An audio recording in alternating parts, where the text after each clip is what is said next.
ज़रा तसव्वुर करें, एक ऐसी सल्तनत जिसके हुक्म पर हवा चलती है, परिंदे सफ बांधते हैं और जिन्नात काम करते हैं। लेकिन सवाल यह है, क्या इतनी ताकत इंसान को अल्लाह से गाफिल कर देती है? या अगर ये ताकत नबूवत के साथ हो तो क्या ये अल्लाह की कुर्बत का ज़रिया बन जाती है? ये कहानी है एक ऐसे नबी की जिसे सब कुछ मिला मगर उसने कभी अपने रब को नहीं भुलाया। ये कहानी है हज़रत सुलेमान अलैहिस्सलाम की। हज़रत सुलेमान अलैहिस्सलाम अल्लाह के बरगुज़ीदा नबी थे। वो हज़रत दाऊद अलैहिस्सलाम के फ़र्जंद थे। कुरान हमें बताता है कि अल्लाह ने दाऊद अलैहिस्सलाम और सुलेमान अलैहिस्सलाम दोनों को ख़ास इल्म अता फरमाया। हज़रत सुलेमान अलैहिस्सलाम को नबूवत भी मिली और बादशाहत भी, लेकिन ये नेमतें सिर्फ इज़्ज़त नहीं थीं, ये एक बहुत बड़ी आजमाइश भी थीं।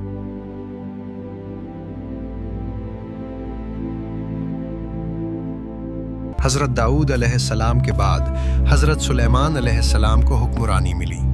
कुरान कहता है, और सुलेमान दाऊद का वारिस हुआ। ये विरासत सिर्फ तख्त की नहीं थी, ये इल्म, हिकमत और जिम्मेदारी की विरासत थी। हज़रत सुलेमान अलैहिस्सलाम हर मामले में अल्लाह की तरफ रुजू करते थे। यही वजह है कि उनके फैसलों में अदल नजर आता है। एक दिन हज़रत सुलेमान अलैहिस्सलाम अपने लश्कर के साथ सफ़र में थे। इंसान, जिन्नात और परिंदे सब नज़्म में थे। अचानक चींटी की आवाज़ आई। हज़रत सुलेमान अलैहिस्सलाम इस बात पर मुस्कुराए।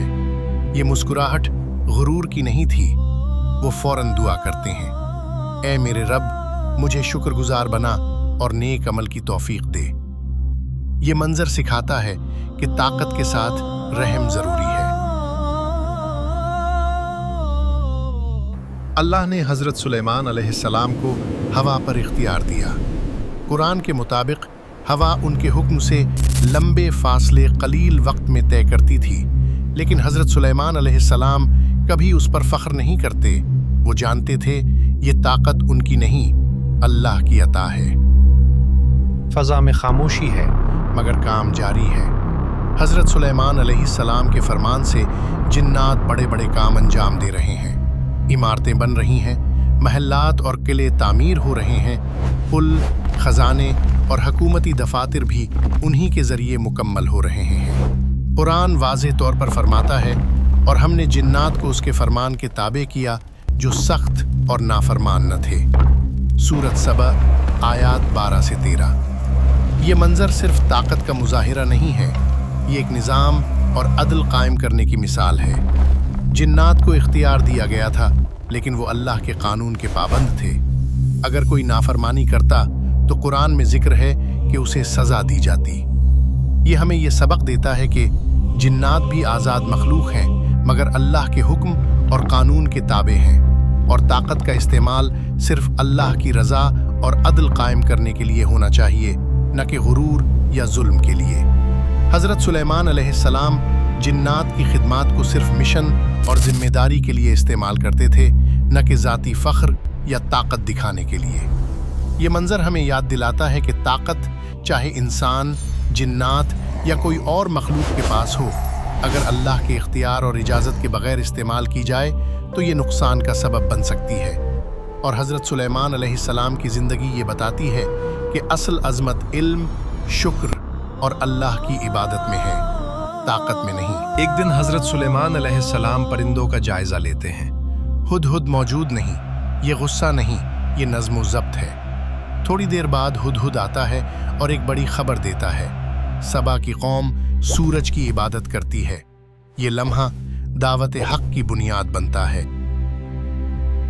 हज़रत सुलेमान अलैहिस्सलाम जंग का ऐलान नहीं करते, वो ख़त लिखवाते हैं। पैगाम वाज़ेह है, मेरे मुकाबले में सरकशी न करो और फर्माबरदार होकर आओ। ये दावत है, न धमकी न गुरूर। मलका बिल्कीस सोच में पड़ जाती है। हज़रत सुलेमान अलैहिस्सलाम का दरबार। वो फरमाते हैं, तुम में से कौन मलका का तख्त इससे पहले लाएगा कि वो मती होकर आए? एक ताकतवर जिन कहता है, मैं ला सकता हूँ इससे पहले कि आप अपनी मजलिस से उठें। फिर कुरान कहता है, जिसके पास किताब का इल्म था उसने कहा, मैं उसे पलक झपकने से पहले ले आऊँगा। अचानक तख्त सामने मौजूद है। हज़रत सुलेमान अलैहिस्सलाम फ़ौरन कहते हैं, ये मेरे रब का फ़ज़ल है ताकि वो मुझे आज़माए कि मैं शुक्र करता हूँ या नाशुक्री।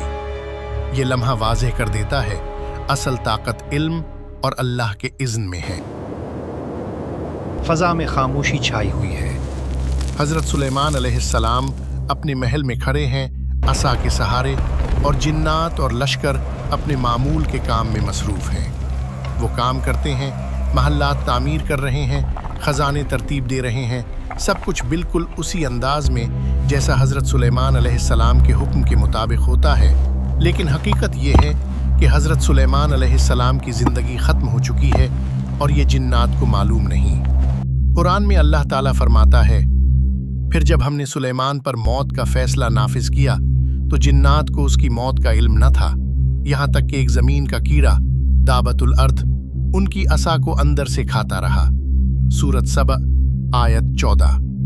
ये छोटा सा कीड़ा जो आम नज़र में नहीं आ रहा था, आहिस्ता आहिस्ता असा को कमज़ोर कर देता है। जिन्नात जो हमेशा फरमाबरदार रहे को महसूस ही नहीं होता कि नबी की ज़िंदगी ख़त्म हो चुकी है। और जब हज़रत सुलेमान अलैहिस्सलाम का जिस्म ज़मीन पर गिर जाता है तो अचानक हकीकत जिन्नात के सामने आ जाती है। कुरान फरमाता है, फिर जब वो गिर पड़े तो जिन्नात पर ज़ाहिर हो गया कि अगर वो गैब जानते होते तो वो उस ज़िल्लत वाले काम में ना पड़े रहते। ये मंज़र हमें 3 अहम सबक देता है। 1, जिन्नात का इल्म महदूद था और वो सिर्फ ज़ाहिर पर अमल करते थे। 2, अल्लाह के हुक्म के बगैर कोई ताकत या इख्तियार नहीं। 3, असल खौफ और आजिज़ी सिर्फ अल्लाह के सामने होना चाहिए, न कि इंसान या किसी मखलूक के सामने। ये लम्हा हकीकत, आजिज़ी और अल्लाह के इख्तियार की मिसाल है।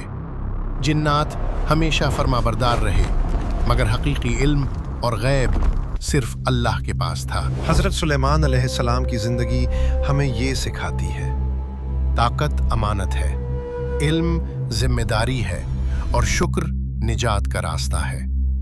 आज के दौर में जब इख्तियार गुरूर पैदा करता है, हज़रत सुलेमान अलैहिस्सलाम हमें याद दिलाते हैं असल अज़मत अल्लाह के सामने झुकने में है। अगर आप मुस्तनद इस्लामी डॉक्यूमेंट्रीज़ देखना चाहते हैं तो चैनल को सब्सक्राइब करें और इस पैगाम को दूसरों तक पहुंचाएं।